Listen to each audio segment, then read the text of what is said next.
سلامتنا ببزلغم ويبصحكم كبرات تختاتلتي تግራይ سري ميديا زيناتات ساعات لهم انا معلش ኢትዮጵያዊ ቆንኩ ትግራይ ናይ ኢትዮጵያ ሉዓላው ልትፋል ነገር አይቀበሉና انا እየተከለ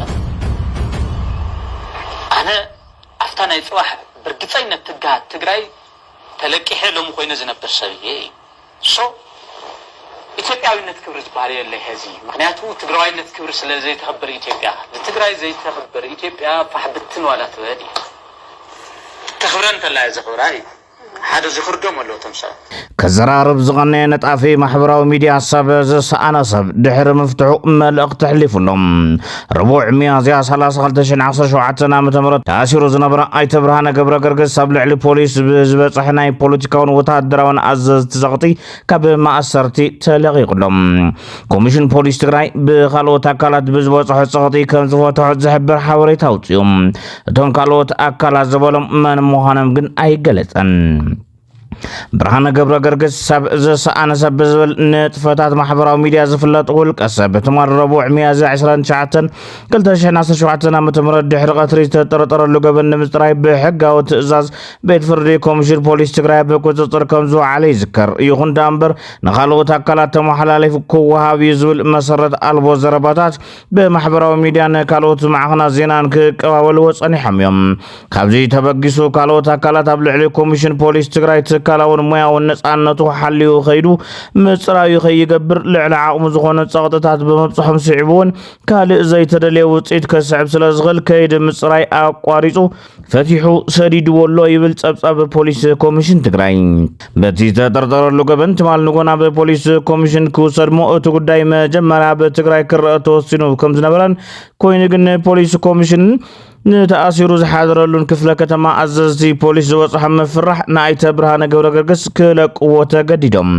ፖሊስ ኮሚሽን ትግራይ ወን አብናይ ፌስቡክ ገጹ ካልኦት አካላት ኣብ ልዕሊ ኮሚሽን ፖሊስ ትግራይ ትካላውን ሙያውን ነፃነቱ ሓልዩ ኸይዱ ምጽራዩ ኸይገብር ልዕሊ ዓቕሙ ዝኾኑ ጸቕጥታት በመብጽሖም ስዒቡን ካልእ ዘይተደለየ ውፅኢት ከስዕብ ስለዝኽእል ከይዲ ምጽራዩ ኣቋሪጹ ፈቲሑ ሰዲድዎሎ ዝበለ እንትኸውን ናይዞም ካልኦት አካላት ዝበሎም ስም ግን ኣይጠቐሰን ኮሚሽን ፖሊስ ትግራይ ጽዕንቶታት ስለዝበዝሐኒ ንብርሃነ ገብረ ገርገስ ካብ ቤት ጽሕፈት ፖሊስ ክፍለ ከተማ ዓይደር ፈቲሐየ ክብል ከሎ እቶም ጽዕንቶ ፈጠርቲ እንመንዮም ዝብል ሕቶታት እውን ኣሎም እንመንዮም እቶም ጽቕጥ ወይ ምግዳድ ዝገበሩ አካላት ኢልና ዝሓትትናዮም ፍልፍላት ካብ ፖለቲካ መራሕቲ ወይዘሮ ፈትለወርቅ ገብረ እግዚአብሔር ሓላፊት ቤት ጽሕፈት ህወሓት ካብ ሰራዊት ትግራይ ጀነራል ምግበይ ሃይለ ጀነራል ሃይለ ስላሴ ግርማይ ወድም በይተይ ጀነራል ማሾ በየነ ከም ዝኾኑ ተሓቢሩ ዝብል ሓበሬታ ካብ ገለ ወሃብ ትርኢቶ قربيوم جنرال تادس ورد كابت مال جميرو كابت صحفة حوحات اي تبرهان قبل قرقس نخفتح زقرولو حتتات سسرحنا نقبرلو مليسو كم زنبريم اتم فلفلات زحبرم ميازيا سالاسا كل تشناسا شوحاتنا متمرت ناي بوليس كومشن تقراي نخفل ختم عيدر بيت فردي مدم مقابيا ستصحفم ناي مفتش تأزاز محتاتي مملكة عينت تترطرلو قبن سللا بزي حقا ودو بمسقار قبل الهاقر ناس النتن لعلاونتن قدعات بمصح امونغ حزبታት ጎንጽን ዓመጽን ክፍጠር ክል ዓለን ምግባር ይብል አድራሹ ናብታ ተቀሰ መንበረ ገዛ አይተ ብርሃነ ገብረ ገርገስ ምስቲ ተጠርጠረሉ ገበን ርክበለዎም ተባሂሎም በስም ተዘርዘሩ ንብረታት አለው ዝብል ሓበሬታ ስለዝበጽሕና ክንፍትሽ ይፈቀደልና ይብል እትመመልከቲ ይኹን እምበር ፖሊስ ኮሚሽን ትግራይ በጸቕቲ መራሕቲ ሰዲድዎሎም ሰበዝ ሰአነ ሰብ ዝተኣሰረሉ ዝርዝር ክስታት ስለላ ዘይሕጋው ምስጋር ሰባት ኣብ ልዕሊ ኣናውነት ነፃነት ሃገር ጉዳት ምጽሕ ኣሞንጎ ህዝብታት ዝጎነጽን ዓመጽን ክፍጠር ምልዓልን ዝብልዮም ኩሉ ብገበን ተጠርጠረ አካል ጽዕንቶ እንትበዝሕ ካብ ኡስር ክፍታሕ ማለት ድዩ ዝብሉ ሕቶውን መስኡ ዘስዓበዮም ብኻሊእ ገጽ ካብቶም ንክፍታሕ ጽዕንቶ ዝገበሩ ሚድያታት ድማ ክንእንግደኩም ታደሰ ወረደ ሳያቅ ብርሃነ እስር ቤት አይገባም ታደሰ ወረደ ግን እንዳልኩ አሁን በደንብ ግልጽ የሆነ እየገባኝ የመጣው ታማኝነቱ ለትግራይ ህዝብም አይደለም ለቲዲኤፍም አይደለም ለቲፒኤልኤፍም አይደለም ለአብይ አህመድ ስለዚህ የትግራይ ህዝብ ደነጌታቸው አይነት ነፍሰ ገዳይ ግሩፕ የነበረው ጠርጎ እንዳስወጣው ዛሬ ገና በእንጭጩ ታደሰ ወረደ ሊታገለው ይገባል እንደነ ብርሃነ አይነት እጃቸው እነሱ ራሱ እጃቸው እነሱ ላይ ማሳረፍ በመድራቸው በአገራቸው መታሰር ከቻሉ ነገ ጧት እነ ምግበይንም ያነሳን የሚሰጣቸው ነገ ጧት ማንንም ሰው አብይ ከዛ ሆኖ የከሬን አንገት የከሬን እጅ ስጡ ይስል ያነሳን የሚሰጣቸው አሁን ሱቅልኩም አውዘለኩም ጀነራላት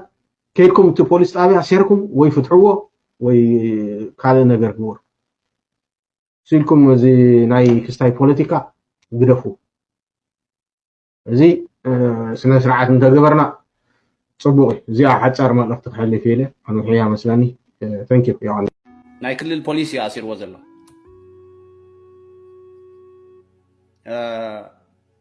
ኣብ ዓይደር ክፍለ ከተማ ዘሎ ክልል ናይ ክልል ፖሊስ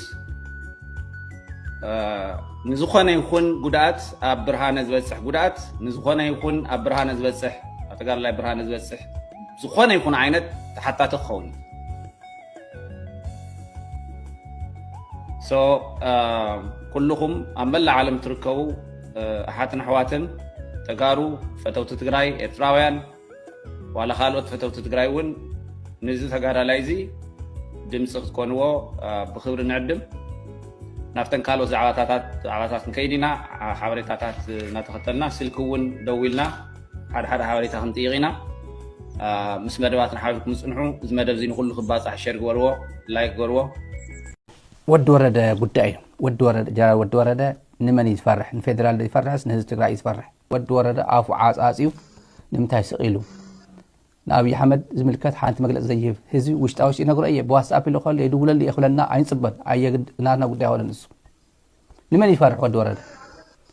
ህዝቢ ትግራይ ዲ ሓያል ንህዝቢ ትግራይ ዲ ዝፈርሕስ ንመንግስቲ ፌደራል ይዝፈርሕ ንመን ይዘግልግል ዘሎ ኣብዚ ክነድህብ ኢና ንምንታይ ተፈትሒሎም ካብ ዝቃወሙ ድማ ተጋሩ ድኹማት ኮይና እምበር እቲ ናይ ልሙዓንቲ ፍጻመ ኣብ ካሊእ ዓዲ ምኾነ ተኣምር ምተባሃለ ይብሉም ብግልፂ ምንም ትርጉም ከም ዘይብሎም ዘርኣዩ ኣካላት ፍትሒ ኣብ ኣደባባዮም ክወፁ ነይርዎም ሰልፊ እውን ክገብሩ ይግባእ ነይሩ ፖሊስ ትግራይ ልዕሊ ዓቕመይ ብዝኾነ ጸቕጢ ምኽንያት ብቤት ፍርዲ ናይ ፍተሻ ትእዛዝ ንዝወፀሉ ውልቀ ሰብ ካብ እሱር ለቒቐ ኣለኹ ምባሉ እቲ ሕቶ ዝኸውን ጽባሕ ካልኦት ብገበን ዝተጠርጠሩ ውልቀ ሰባት ናብ ሕጊ ንኽቐርብ እንታይ ዓይነት ሞራል ይህልዎም ተኣማንነትን ቅቡልነትን ፖሊስ ትግራይ ከመይ ክኸውን እዩ ጸቕጢ ዝፈጠረ ኩሉ ከም ድላይ ድዩ ክገብሮም ስርዓትን ምትካል ንቃለስ ዝብል ሲቪል ማሕበረሰብ ከሱቕ ድዩ ክብል ልዕልነት ሕጊ ኣበይ ዘሎ ምምሕዳር ታደሰ ወረደ እንታይ ልዩ ከታልለና ዝብሉ ሕቶታት እዮም ዘስዕቡ ብወገን መንግስቲ ኤርትራ ንፕሮፓጋንዳ ንምስራሕ ዝጥቀመለን ማሕበራዊ ሚድያታት ድማ ኣብዚ ጉዳይ ብርሃነ ገብረ ገርግስ ኣፈኛ መንግስቲ ህግደፍ ዝኾነ ማእኸል ምርምር ሰነዳት ቅዱሳት ሃገራውያን ከምዚ ኢሉሎም ሳላ ሰራዊት ተዓዊቱም 4 መርመርቲ ኦሮሞ ጻዕነት ነፋሪት ካብ ኣዲስ ኣበባ መጽያ ሓዲራ እቲ ዝገርም ኣመንጎ ቲዲኤፍን ፖሊስን ፍጥጥ ሰማይ ዓሪጉ ናብ ዘየድሊ ግጭት ከይእቶ ስግኣት ነይሩ ብርሃነ ሳላ ሰራዊቱ ካብቲ ቀጽሪ ከም ጀነራል ተዓጅቡ መሰሲሉ ድሕሪ ምባል ፍላይ ድማ ንድሕሪት ምልስ ንበል ዝበለ እዚ ማእኸል ምርምር ሰነዳት ቅዱሳት ሃገራውያን ዝብል 4 መርመርቲ ኦሮሞ ዝጻዕነት ነፋሪት ካብ ኣዲስ ኣበባ መጽያ ሓዲራ እቲ ዝገርም ኣመንጎ ቲዲኤፍን ፖሊስን ፍጥጥ ሰማይ ዓሪጉም ናብ ዘየድሊ ግጭት ከይእቶ ስግኣት ነይሩ ብርሃነ ሳላ ሰራዊቱ ካብቲ ቀጽሪ ከም ጀነራል ተዓጅቡ መሰሲሉ ዝበለት ማእኸል ምርምር ሰነዳት ቅዱሳት ሃገራውያን እትበሃል ኣፈኛ ህግደፍ ብምቕጻል ድማ ንድሕሪት ምልስ ንበል ብዝብል ብርሃነ ልፍዓቲ ብሕጊ ክሕትቶ ዝኽእል ገበን ኣይገበረን እንታይ ዳ ህዝቡ ትግራይ ምስ ሓው ህዝቢ ኤርትራ ሰላም ክፈጥር ኣለዎ ዝብል ናይ ጀጋኑ ስራሕ ክሰርሕ ብምጅማርዩ ብጉጅለ ኦሮሞማ ከም ገበነኛ ተቆፂሩ ግምቱውን ነዚ ጅግና ኣሕሊፉ ክህቦ ተደናዲኑ እንተኾነ እቲ ትማል ዝተዋደቕሉ ህዝቢ ትግራይ ኣይትኸወነን ብምባል ሰራዊቱ ክቲቱ ንከተማ መቐለ ኣብ ወጥሪ እትይዋ ብርሃነ ብሚልዮናት ዝቁፀሩ ዓጀብቲ ዘለዎ ጅግና እዩ መላእ ህዝቢ ኤርትራ እውን ምስ ብርሃነ ይደው ኢሉ ዘሎ ነዚ ጅግና ሰላም ንምሕላው ድማ ሴፋቱ መዚዙ ኣብ ተጠንቀቕ ምህላው ጸላእትን ፈተውትን ክፈልጡ ይግባእ ዝብል ሓሳብ ሂበን ኣለዋ مزيت أساسيرو جيجاو ممحدار تجراي دما وانا ومجلس أوصيلهم جيجاو ممحدار تجراي زي فلتو زتحنقطو على استراتيجين سلطن زي فلت زغون عن الدقة وركبات مقبار آيت خلن زبل جيجاو ممحدار تجراي بيبرو قدات كوميونيكيشن تجراي بيلو أبزوز أو مجلس إيه كام زولهم منقست ألبو زمسل فلول نتكنقس زقبر منقصاص حدا جنيات تجباري كبل جليس أولهم كم زعين التجبار بتحت زغون يغون كنت تقبل نزي ولو مهانو كفلت إقباز ولا جيجاو ممحدار تجراي مس فيدرال منقست راح زي كونس مس زغون حيلي أفلا لياتنا بسلامون حقه ومن قد مفتح زكال كل سعر مقبار ይግባእ ክብሉን አስሚሩልሎም ህዝብ ትግራይ ህልውናው ብሔራዊ ረብሑን ንምርጋጽ ሰላማዊ ፖለቲካዊ ቃልስና ካየደ ምዃኑ ይፍለጥ ቁልፍ ሕቶን ጠለቡን ውዕል ፕሪቶሪያ እንከይ ተሸራረፈ ክትግበር ካብ ናይ ኩናት ስጋት ተናጊፉ ረብሑን መሰሉን ክሕለወል እዩ ግዜያዊ ምሕዳር ትግራይ ውን መሰረታዊ ሕቶታትን ጠለባትን ህዝብ ትግራይ ንምምላስ ሰላምን ድሕንነትን ብዘተኣማመነ ውሑስ ንምግባር ስምምዕ ፕሪቶሪያ ዝፈጠረሉ ዕድል ብዘየናስሕ ደረጃ ጸንቂቕ ብምጥቃም ብሔራዊ ረብሓታት ትግራይ ንምርጋጽን ምንቅስቃስ ይርከብ በዚህ መሰረት ውን ምስ ፌደራል መንግስት ጥራሕ ዘይኮነስ ምስ ዝኾነ ኃይሊ አፈራላያትና በሰላማውን ሕጋውን መንገዲ ንፍታሕ ዝካል ኩሉ ጻዕሪ ምግባር ግቡእ እዩ ይኹን እምበር ካብዚ ልዕሊሉ ዝተገለጸ መትከልን እምነትን ወፃእ ግዜያዊ ምምሕዳር ትግራይ ዘይፈልጦ ዝተሓንገጦ ዕላማን ስትራቴጂን ስልትን ዘይፍለጥ ዝኾነ ዓይነት ደጋዊ ርክባት ምግባር ኣይትኽክልን ጥራሕ እንተይኮነስ መንግስቲ አልቦ ኮይና ፍሉልነት ከነግስ ትግራይ ሓደ ማእኸል ከይህልዋ ዝገብር ሓደገኛ ተግባር እዩ ግዜያዊ ምምሕዳር ትግራይ ከምዚ ዓይነት ተግባር ኣብ ትሕት ዝኾነ ይኹን ኩነታት ተቐባልነት ዘይብሉ ምዃኑ ክፍለጥ ይግባእ ይብል ቢሮ ጉዳያት ኮሙኒኬሽን ትግራይ 30 ሚያዝያ 2017 ዓመተ ምህረት ኣብ ዘውፅኦ መግለጺ እቲ ካብ ኡሱር ዝወፀ ነጣፊ ብርሃነ የቐንየለይ ዝብል ጽሑፍ ድማ ልኢኹሎም የቐንየለይ ምእንተ ሰላምን ሕውየትን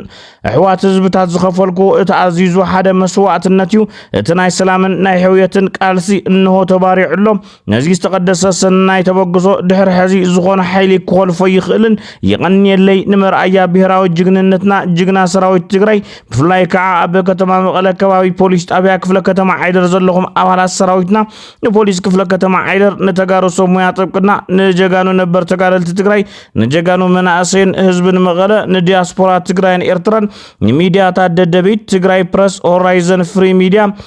ዛራ ሚዲያ ኔትወርክ ሴንተር ፎር ሪሰርች ኤንድ ዶኩሜንቴሽን ንኩሎም ንነጠፍቲ ማሕበራዊ ሚድያ ትግራይ ኤርትራ ኣብ ኩሉ ዕድመን ጾታን ትርከብ ኩለኹም ፍትዋት መሓዝተይ ብሓፈሻ ንመላእ ህዝቢ ትግራይ ኤርትራን ዝለዓለ ምስጋናይ ምስ ኣኽብሮት ክገልጸልኩም ፈቱም